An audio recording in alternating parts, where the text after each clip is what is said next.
নিষিদ্ধ রাজনৈতিক দলের বড় পদধারীরা যেন পরিচয় গোপন করে নির্বাচনে আসতে না পারে সিএসির কাছে সেই দাবি জানিয়েছেন জাতীয় গণতান্ত্রিক আন্দোলন এনডিএম। রাজধানীর নির্বাচন ভবনে এনডিএম এর ৫ সদস্যের প্রতিনিধি দল সিএসির সাথে বৈঠক করে এই দাবি জানান। পরে দলের চেয়ারম্যান ববি হাজ্জাজ বলেন, আগামী বছর ফেব্রুয়ারির প্রথমার্ধে নির্বাচন চায় তার দল।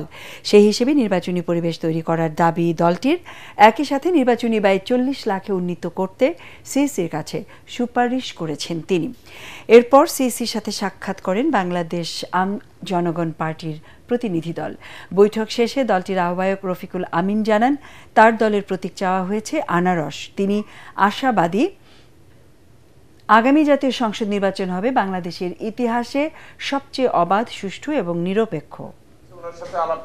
তারিখ নিশ্চয়ই নির্বাচন কমিশনে তফসিল ঘোষণা করে ডিক্লেয়ার করবেন, কিন্তু কোন সময়টায় নির্বাচন দেখতে চান অন্তর্বর্তীকালীন সরকার সেটা যদি নির্বাচন কমিশনকে আরেকটু পরিষ্কার করে জানান, পাবলিক স্টেটমেন্টেই জানান, তাহলে সেখানে অনেক জায়গায় অনেক ধোঁয়াশা পরিষ্কার হতে পারে। প্রধান নির্বাচন কমিশনার সাহেবের সাথে আলাপ করার পরে আমার ভিতরে যে আস্থা তৈরি হয়েছে, আগামী দিনের যে নির্বাচন হবে সেটা হবে 53 বছরের মধ্যে স্মরণ রাখার মতো একটি নিরপেক্ষ নির্বাচন এবং অংশগ্রহণমূলক নির্বাচন হবে।